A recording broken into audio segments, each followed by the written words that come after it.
तो स्वागत है आपका अपने YouTube चैनल पढ़ाने वाले में। और आज हम लेकर आ चुके हैं आपके complete math in 30 day series का छठा वीडियो। और इसमें पढ़ने वाले हैं द्विघात समीकरण के बारे में। तो चलिए शुरू करते हैं इस चैप्टर को।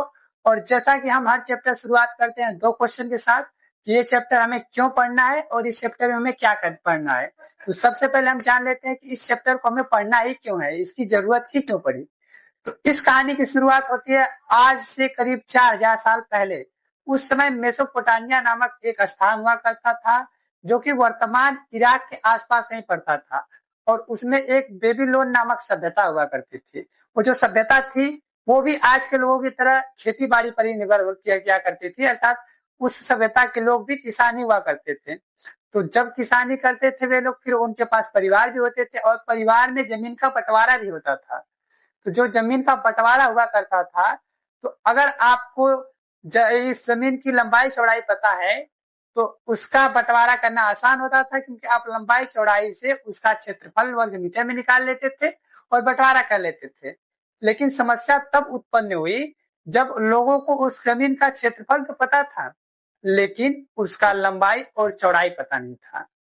तो अब हमें क्षेत्रफल पता है और लंबाई चौड़ाई मतलब मोटी मोटा पता हुआ करता था, जैसे कि लंबाई चौड़ाई से दुगुनी है या फिर लंबाई चौड़ाई से कुछ अधिक है, इस तरह से सिंबॉलिक तौर पर पता हुआ करता था। तब उस समय ऐसी समस्या उत्पन्न हुआ कि अब कैसे पता किया जाए कि लंबाई क्या है चौड़ाई क्या है। तब वहां से जन्म होता है द्विघात समीकरणों का। अभी आपको समझ में नहीं आ रहा होगा कि ये कैसे द्विघात समीकरणों का शुरुआत वहां से हो गया, लेकिन आप कहानी को सुन लीजिए, अंत में हम आपको एकदम स्टेप बाय स्टेप समझा देंगे कि कैसे द्विघात समीकरण यहाँ पर काम आए।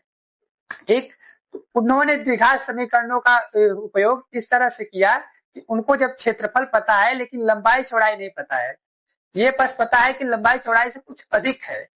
फिर उसके बाद और विकास हुआ सभ्यताओं की, और ये जो प्रथा थी, ये जो तरीका था, चलते चलते भारत पहुंचाई। तो इस पर भारतीयों ने भी कुछ काम किया और इसे भारतीयों ने मॉडिफाई किया, भारतीयों ने इसका और विकास किया और इसे द्विघात समीकरणों को आज के ओरिजिनल फॉर्म में लेकर आए, जो कि होता है ax² + bx + c के फॉर्म में लेकर आए, जहां a² नॉट 0 होना चाहिए। तो इस फॉर्म में भारतीयों ने लेकर आया। इसका मतलब भारतीयों ने भी काफी काम किया है द्विघात समीकरणों के ऊपर। भारत भी उस समय काफी गणित के फील्ड में, गणित के क्षेत्र में काफी प्रभावशाली हुआ करता था। यहाँ के गणितज्ञ भी काफी महान हुआ करते थे, आज की तरह नहीं। आपके लिए भी एक प्राउड की बात है कि इसमें आपके देश के वासियों ने भी काफी मदद की है। और उसके बाद बात कर लेते हैं द्विघात समीकरणों को। तो उस समय द्विघात समीकरण का बहुत ज्यादा विकास भारत में हुआ, लेकिन जो उन लोग यूज करते थे, मेसोपोटामिया के लोग, उन लोगों को सिंबॉलिक तौर पर यूज किया करते थे। उन्हें, उनके पास लिखने की ये पद्धति नहीं थी जो आज की पद्धति है। उन लोगों के पास इस तरीके से नहीं लिखते थे। इसका विकास आपके भारत में ही हुआ है। तो चलिए अब इसको शुरुआत करते हैं, और ज्यादा अच्छे तरीके से समझने के लिए इसमें पढ़ना क्या है और पढ़ना क्यों है ये तो आप समझ चुके हैं। आप पढ़ना क्या है ये समझने के लिए सबसे पहले हम चलते हैं अपने बोर्ड की तरफ। तो हमने आपको बताया है कि सत्ता ही आविष्कार की जननी है। सबसे पहले हम जो बात कर रहे थे कि उस समय अगर कोई खेत था उसका बंटवारा करना होता था, जैसे कि मान लीजिए खेत है और उसकी लंबाई और चौड़ाई पता होती थी, जैसे कि लंबाई 10 मीटर हो और चौड़ाई 5 मीटर हो। तो इस खेत का तो बंटवारा बहुत आसानी तरीके से हो जाया करते थे, क्योंकि इसका क्षेत्रफल हम निकाल लेते थे, 5×10 कर देते थे और क्षेत्रफल 50 वर्ग मीटर हो जाता था।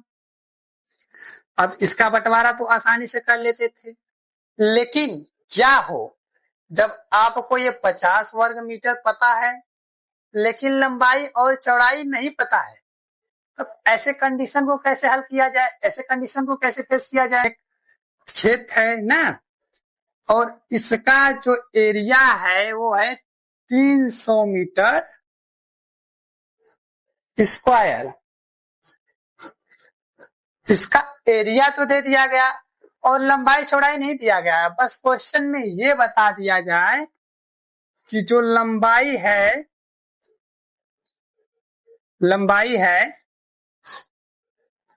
चौड़ाई के दो गुने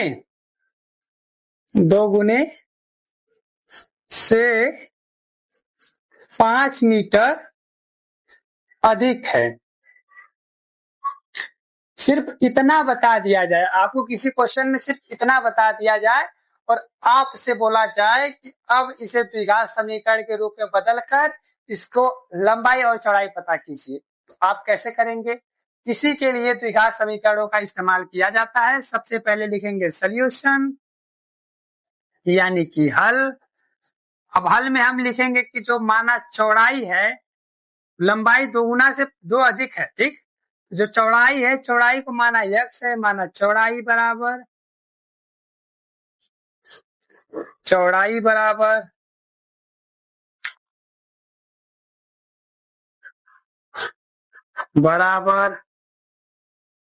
x metre square, x metre, और जो लंबाई बराबर है, लंबाई चौड़ाई से कितना है? 2 गुना है, यानी 2x है। दोगुने से भी 5 अधिक है, यानी 2x + 5। अब इसको द्विघात समीकरण के रूप में बदलना है, तो हम जानते हैं कि किसी भी किसी भी एरिया का क्षेत्रफल क्या होता है? लंबाई गुणे चौड़ाई, ठीक। तो लंबाई गुणे चौड़ाई कर दीजिए, तो लंबाई क्या होगा? 2x + 5, और आपका चौड़ाई क्या होगा? वो होगा x मीटर = कितना है? 300 मीटर स्क्वायर, ठीक। तो 2x का गुणा x में करिएगा तो 2x स्क्वायर हो गया, और प्लस 5 का गुणा 2x में, 5 का गुणा x में करिएगा तो ये हो गया आपका 5x = 300 मीटर स्क्वायर। अब ये 300 को इस साइड भेज दीजिए, आपका हो गया 2x स्क्वायर + 5x - 300 मीटर, 300 = 0। ये जो आपका समीकरण बना है, यही आपका द्विघात समीकरण बना है, और यही आपको पहले प्रश्नावली में करना है। आपको पहला प्रश्नावली हल नहीं करना है, आपको पहले प्रश्नावली में बस समस्याएं दी रहेंगी, उन्हीं समस्याओं को द्विघात समीकरण के रूप में लिखना है। साथ हम शुरू करते हैं हमारा प्रश्नावली 4.1।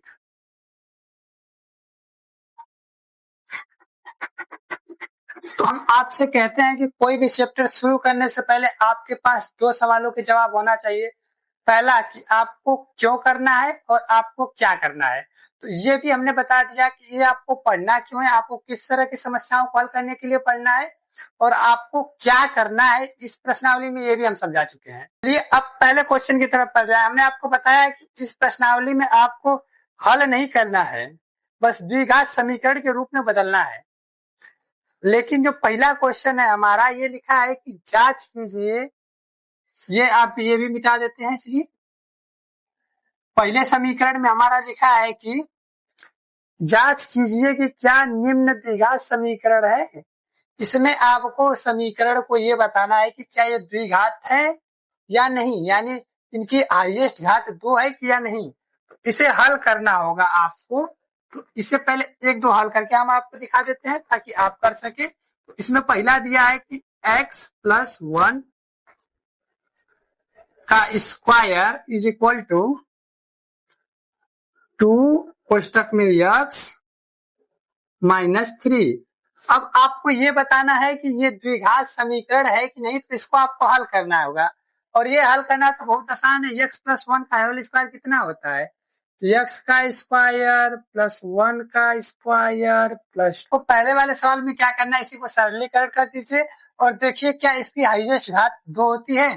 तो इसके लिए आप यहाँ पर हो गया, आप 2 का गुणा इसमें करेंगे तो 2x - 6, 2 × 6 और प्लस माइनस का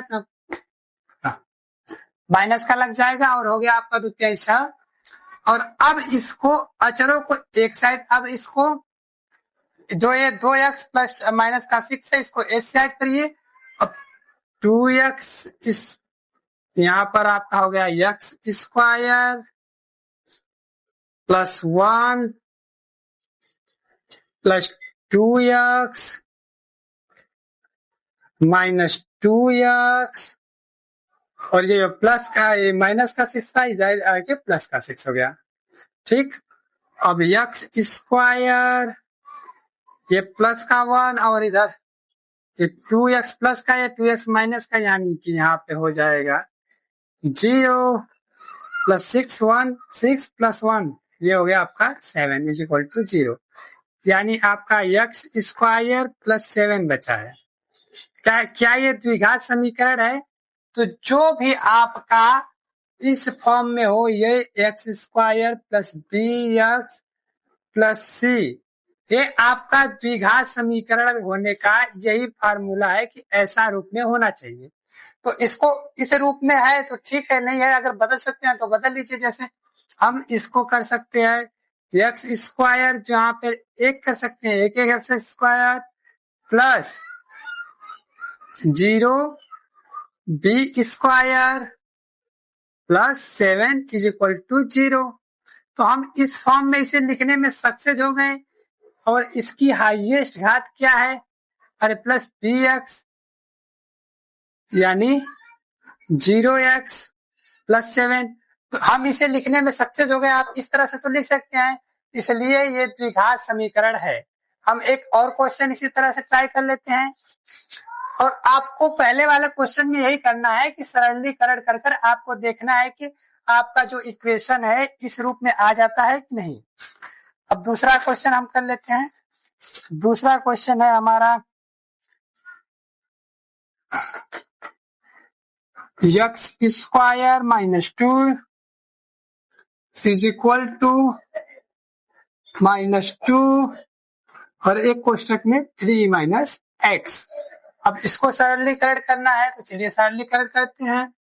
x square minus 2 is equal to -2 का गुणा 3 में करेंगे -6 और minus minus plus 2x। X square इन दोनों को इस साइड ला दीजिए, -2 -6 इस साइड आके प्लस का 6 हो जाएगा और प्लस का 2x माइनस का 2x हो जाएगा इज इक्वल टू 0। अब एक्स स्क्वायर माइनस का 2 है प्लस का 6 है, यानी यहाँ पे प्लस का 4 आ जाएगा और ये हो गया आपका माइनस का 2x। अब इसको स्टैंडर्ड फॉर्म में लिखिए, यानी इस तरह से लिखने का प्रयास कीजिए। तो ये आपका हो जाएगा x square minus 2x plus 4 is equal to 0। यानी हमने इसको भी इस फॉर्म में लिख लिया और इसकी हाईएस्ट घात देखिए 2 है, यानी ये भी तो घात समीकरण है। इसी तरह से आपके 7-8 होंगे, आपको 6 चेक कर लेना कि द्विघात समीकरण है या नहीं। अब बात कर लेते हैं प्रश्नावली। चलिए अब बात करते हैं प्रश्नावली 4.1 के दूसरे क्वेश्चन के बारे में, जिसमें दिखा है कि निम्न स्थितियों को द्विघात समीकरण के रूप में निरूपित कीजिए। माने स्थितियां आपको दे दी गई है, इसको द्विघात समीकरण के रूप में बनाना है। ये मैंने पहले ही आपको सिखा रहा था कि आपको इस चैप्टर में करना क्या है, तभी मैंने बता दिया था कि आपको क्या करना है। तो देखिए क्या परिस्थिति दी गई है। एक आयताकार भूखंड है, तो आपको समझने के लिए एक आयताकार भूखंड बना लेते हैं। मान लीजिए इसी भूखंड की बात की जा रही है, ठीक। और इसका क्षेत्रफल 528 मीटर स्क्वायर है, 528 मीटर स्क्वायर है इसका क्षेत्रफल, ठीक। क्षेत्र की लंबाई मीटरों में चौड़ाई के दोगुने से एक अधिक है। क्षेत्र की जो लंबाई है ये चौड़ाई के दुगने से एक अधिक है। यानी सबसे पहले देखिए कि चौड़ाई क्या होगी, यक्स हो गया, और जो लंबाई है उसके दुगने से एक अधिक है। अब इसका दुगना क्या होगा, 2x होगा, और उससे भी 1 मीटर अधिक है। कितना, 1 अधिक है, यानी प्लस 1 मीटर अधिक है। पूरा मोटी मोटा आपको इतना समझ गए, आपके लिए अब पूरा का पूरा क्वेश्चन हल हो जाएगा। और आप जानते हैं कि आयताकार भूखंड है, यानी आयत का क्षेत्रफल, आयत का क्षेत्रफल क्या होता है, का क्षेत्रफल बराबर लंबाई गुणे चौड़ाई।